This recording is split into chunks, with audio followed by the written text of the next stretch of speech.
right, looks like it's recording now.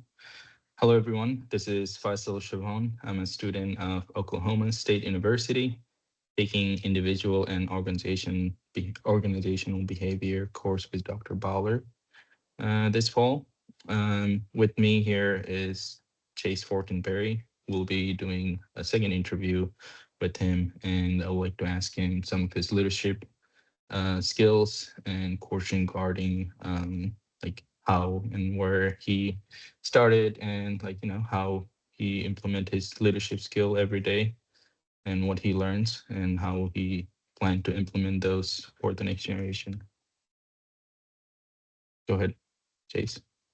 Yeah, so I'm Chase Fortenberry. I'm a equipment superintendent for Weeks Marine in Houma, Louisiana. I've been in this role for about 4.5 years now. Prior to Weeks Marine, I was a marine diesel mechanic for Louisiana Cat for 7 years. We overhauled, serviced, and went all around the world working on marine vessel engines. And now I am in my current role at Weeks Marine. I'm managing repairs and major repairs on heavy equipment such as bulldozers, wheel loaders, excavators, and also managing repairs and demob and mobilization projects on the job sites across the southeastern part of the states. Awesome. And but I guess going with the first question, what do you think some of your personal values that guide your decision making and interaction with your team? Yeah, so I think my personal experiences prior to this role as being a mechanic has helped shape how I uh, interact with the employees because I manage about 12 mechanics on a daily basis, and that could be here in our yard or out on the project. So um, I take what I've dealt with um, as a mechanic and still use those uh, for my superintendent role here. Awesome. Yeah, speaking of that, I mean, I can see your path from being a mechanic to a superintendent role currently is pretty unique. What specific or any non-technical skill have you developed most recently that you think helped you transition into this leadership role? Yeah, I mean, as far as non-technical skills, it would have to be the biggest is learning how to manage people and dealing with helping deal with the problems on a personal basis, but also having to deal with them as a manager. You can't always be their friends. We have to separate business with business and personal with personal. So it's probably the biggest thing that I've had to learn in this role. Speaking of personal values, what are some of your guide, some decision value and integrity you think connects from your background, from being a mechanics to directly to like leadership, chaos, if you want to say. Yeah. So, I mean, chaos is a good word. There's always problems to fix and help come up with solutions. But always keep in mind that I don't ask these guys to do anything that I didn't do in the past or would do now. I wouldn't ask them to go out of their way and potentially harm them because I know what could harm them with my past experiences. Would you say it's a high pressure maintenance environment, the place you work?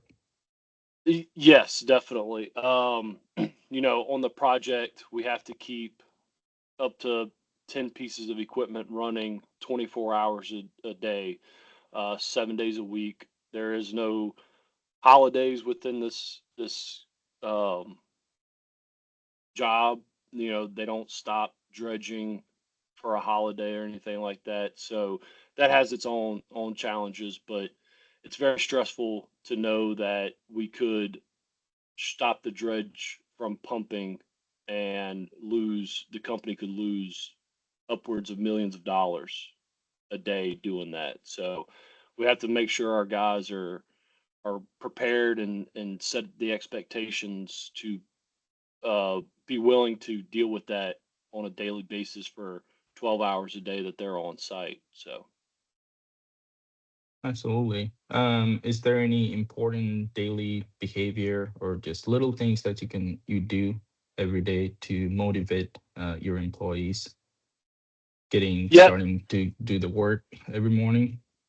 yeah, every morning, we have safety topics and things that we talk about. We go around the mechanics and discuss what they're going to be doing for their day.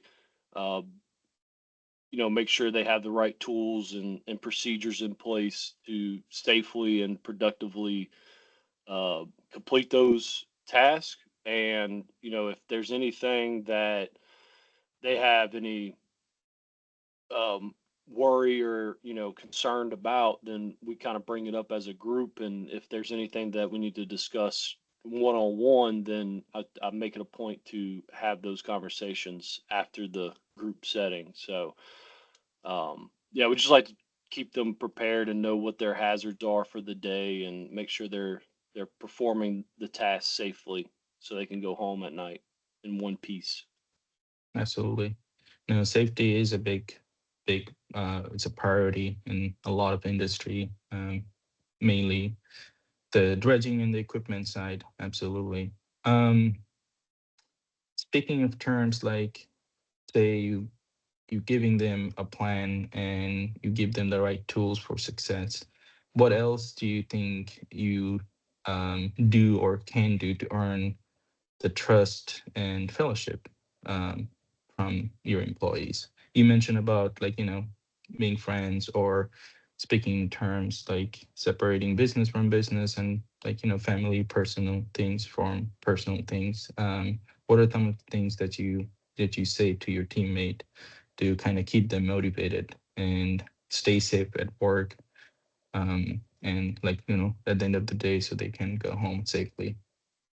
Yeah, I mean, I try to make it a point, to tell everybody, no matter who they are, if they're a labor hand or a top mechanic or, one of our equipment engineers, that it's appreciated every day of what they do, and explain to them that we're all in this together. Um, you're not on an island out there by yourself. You can call me, text me. I'll go out there, whatever I need to do to make them feel safe and to know that they can lean on me whenever they need to, is a big part in keeping their heads right. And if they show up that morning and their mind's just not in it, then I'll have a conversation with them and see where they're at. And if they need to go home, they need to go home. And I just don't want anybody to be at work not feeling appreciated, not feeling 100% ready to do the work, because it is a dangerous job, working on this heavy equipment. So but yeah, I just try to keep everybody's morale up and explain the bigger picture to them on why we're doing what we're doing and why we have to be safe. Just remind them every day of that stuff. Yeah, no, absolutely. How do you, among your teammates and your employees, like how do you identify the and or recognize and reward behavior that can contribute to their success? As far as rewarding their behavior, it's a little bit of what I do is make sure they feel appreciated. Make sure it's not just I'm telling them what to do, and they go do it, and then I just give them another task to do the following day. I appreciate the hard work. I appreciate you staying safe, coming to me with the questions on something just doesn't look or feel right. But we also try to do, employee events where we will buy them lunch. Um, we have big in the yard. We have big events that, it's kind of an appreciation to the yard, to each individual person, to get rewarded with a lunch or get rewarded with snowballs whenever it's hot.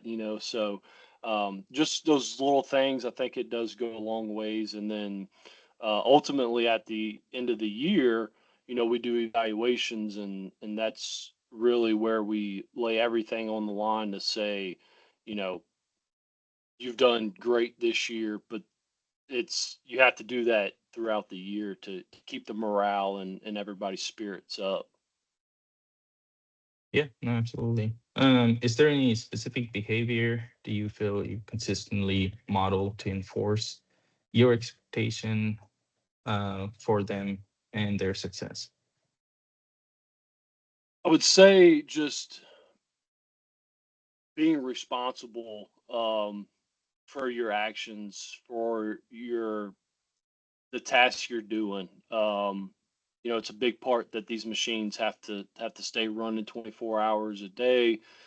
Just being responsible for tightening up the right bolts and doing the step-by-step procedures on installing something correctly. And ultimately, it's being a manager of that job that you're doing, that task, whether you have a helper with you or a labor hand or another mechanic. You have to work together, and somebody has to be responsible for that, and just that's being a managing your project and that job that you're doing. Yeah. You mentioned about like the job review at the end of the year.